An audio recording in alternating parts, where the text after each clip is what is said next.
forever astounded by how impeccable Ichiko Aoba's everything sounds. She somehow gets a pass for being so minimal and so sparse and so soft, where other artists probably would get critiqued for being too minimal, for being too sparse, for being a bit too soft.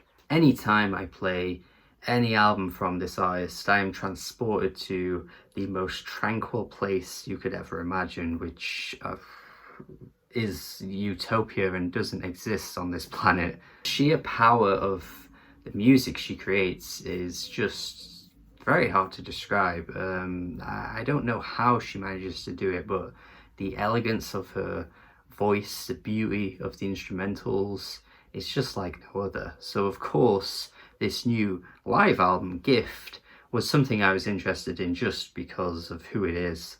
I suppose as an unspoken rule, I'm not as invested in live albums as I would be just a general studio album by an artist, because preferably, I mean anyone would say the same, you would prefer to just be at that live setting if you could be there and seeing that artist, because that, you know, atmosphere is unmatched. But there are the occasional live albums that do manage to just kind of sweep me off my feet. One of my favourite albums last year actually was a live album, but that was a rare example of an album being live, and I didn't actually realise until, like, you know, after I played the album, it was in fact a live album. So usually if an artist that I love is dropping a live album, I'm not as bothered, but with it being Ichiko Aoba and how her music just is so just... I of course was interested in hearing how she would sound in a live setting, and obviously this is wonderful. It gives you everything that you want from her music. The recording quality here is just unbelievably crisp. It is just...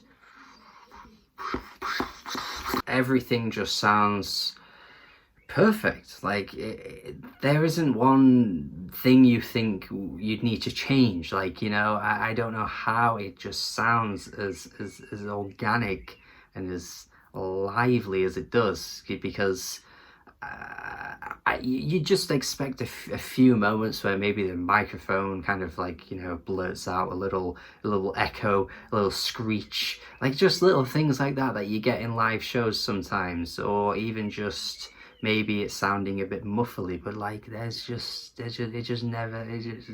not there. The live renditions of each track, I would say if you know the songs by the artist, then you would pretty much be familiar with the accuracy of how she's playing these songs, to the point where you're not getting anything really here that you wouldn't expect. Like, if you go to a live show, sometimes an artist might, like, interpolate a song with their song, or do a cover song, or, you know, like, do something different, change something about a song that you're familiar with, and then you're like, oh, they did that differently. There isn't really much like that on this album. So there's no unpredictability factor here. You're just getting all of the songs that you already know if you're a fan of her, in the rawest type of way you possibly could. And like I say, I'm just constantly blown away by how her songs sound as amazing as they do, despite the minimalism that's attached to her. Like, she generally is just singing over an acoustic guitar. Like, man, how do you make music sound as good as this by doing that? Like if someone whips out an acoustic guitar at a campfire, you're ready to walk away. Like, if Ichiko picked up an acoustic guitar at a campfire, you would, like, jump into the fire because you just can't deal with how amazing everything is. It just completely absorbs you. Like, you just cannot escape the wonder of what she's doing, and it's a sight to behold, honestly. Wow, just wow. It's again, it's so hard to explain what she does. Her voice occasionally echoes, and it makes her sound even more angelic than it did before. The pitch perfect notes that she hits on Bouquet, which is a track that she actually dropped earlier in the year, so that is a pretty fresh and new song, and in a live setting, I think this is one of the rare cases on the album where, like, it might be better than the studio version. Not to say that, you know, nothing she can do live could possibly be better than the studio version, but I think generally this album is about as on par with what you'd get in a studio setting, if you get what I'm saying. But this track in particular just hits a new level, and as well as A Hill on a Moon too. Like, these are the two songs that feel completely different, which is what I was saying earlier, where, like, you know, most of this album sounds familiar to what she's done before, but then there are just the odd moments like these ones where something hits differently about what she's doing. I really love Hill on the Moon here though, because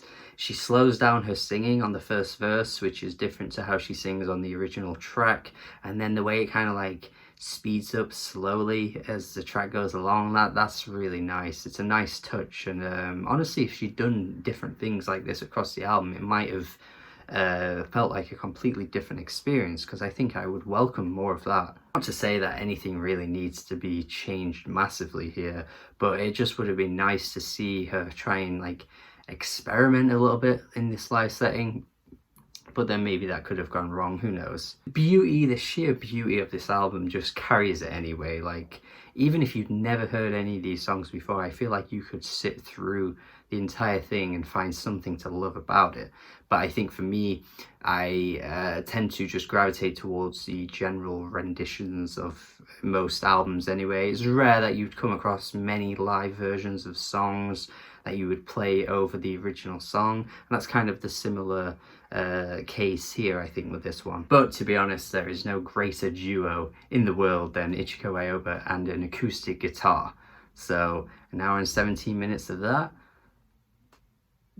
I can deal with that. I would say it feels a bit lengthy in spots, and again, would I gravitate towards this album above some of the other albums? I'm not entirely sure, because I think I would generally pick the studio versions of these songs, but that's not really a detriment to the album at all, because I think even without knowing any of the songs, this could be a good starting point for anyone who's never listened to any of her albums. But you should definitely check out all of her albums if you never have, but check out this one first if you want. There's no point scoring this, it's a live album, but you know, it gets a heavy recommendation from me. Thank you for watching my review. Hopefully you have a good day. Subscribe. Goodbye. Ichiko.